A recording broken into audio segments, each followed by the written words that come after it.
ಬೆಂಗಳೂರು ಸಮೀಪದಲ್ಲಿ ಮಾಗಡಿ ರಸ್ತೆಯಲ್ಲಿ ಎರಡು ಕ್ವಾರಿಲಿ ಕುಸಿತ ಆಗಿದೆ ಅಂತೇಳಿ ವರದಿ ಬಂದಿದೆ. ಸುಮಾರು 6 ರಿಂದ 7 ಜನಕ್ಕೆ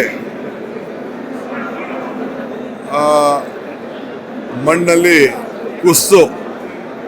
ಮಣ್ಣು ಕುಸಿತಾಗಿ ಸತ್ತಿದ್ದಾರೆ ಅಂತ ಹೇಳಿ ಮಾಹಿತಿ ಬಂದಿದೆ. ಒಂದು 2 ಬಾಡಿ ಸಿಕ್ಕಿದೆ ಅಂತ ವರದಿ ಕೂಡ ಕೊಟ್ಟಿದ್ದಾರೆ. ಮಿಕ್ಕಿದ ಎಂಟೈರ್ ಟೀಮ್ ಎಲ್ಲ ಈಗಾಗಲೇ ನಮ್ಮ ಪೊಲೀಸ್ ಅಧಿಕಾರಿಗಳು, ಮೈಸನ್ ಜಿಯಾಲಜಿ, ನಮ್ಮ DC ಎಲ್ಲ ಕೂಡ ಸ್ಥಳಕ್ಕೆ ಧಾವಿಸಿದ್ದಾರೆ. ಬ್ಲಾಸ್ಟಿಂಗ್ ಏನು ಆಗಿಲ್ಲ ಅಂತ ವಿಚಾರ ತಿಳಿಸಿದ್ರು. ಸೊ ನಾನು ಈಗ ಮಧ್ಯಾಹ್ನದೊಳಗಡೆ ಅಫಿಷಿಯಲ್ ಆಗಿ ರಿಪೋರ್ಟ್ನ ತರಿಸ್ಕೊಳ್ತಾ ಇದ್ದೀನಿ. ಆಮೇಲೆ ಅದು ಏನು ಮಾಡಬೇಕು, ಏನು ಸೂಕ್ತ ಕ್ರಮ ಕೈಗೊಳ್ಬೇಕು, ಜಾಗೃತಿ ಕ್ರಮ ಕೈಗೊಳ್ಬೇಕು, ಆ ಕ್ವಾರಿ ಲೀಗಲ್ಲ ಇಲ್ಲೀಗಲ್ಲ ಅನ್ನೋದು ಕೂಡ ಅಫಿಷಿಯಲ್ ವರದಿನ ನಾನು ತರಿಸ್ಕೊಳ್ತೀನಿ.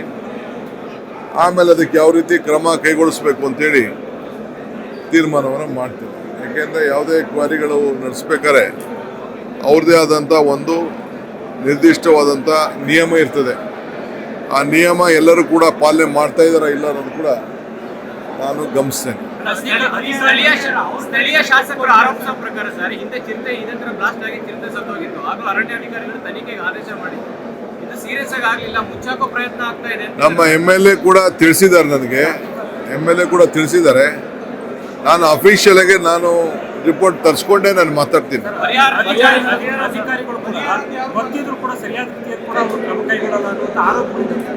ನಾನು ತಿಳಿಸ್ತೀನಿ.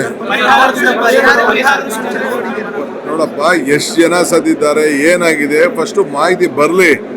ಪರಿಹಾರ ಬಂದ ತಕ್ಷಣ ಯಾರು ಸತ್ತಿರೋ ತಕ್ಷಣ ಬಂದ್ಬಿಡಲ್ಲ. ಪರಿಹಾರ ಅದಕ್ಕೆಲ್ಲ ಪ್ರೊಸೀಜರ್ ಇದೆ. ಖಂಡಿತ ಯಾರಿಗೇನು ಪರಿಹಾರ ಕೊಡಬೇಕು ಕೊಡೋಣ. ಬಟ್ ಇಂಥ ಘಟನೆಗಳು ಆಗಬಾರ್ದಲ್ಲ, ಅದು ಭಾಳ ಮುಖ್ಯ ನನಗೆ. ಪರಿಹಾರಕ್ಕಿಂತ ಇಂಥ ಘಟನೆಗಳು ಮುಂದಕ್ಕೆ ಯಾವುದೂ ಆಗಬಾರ್ದು.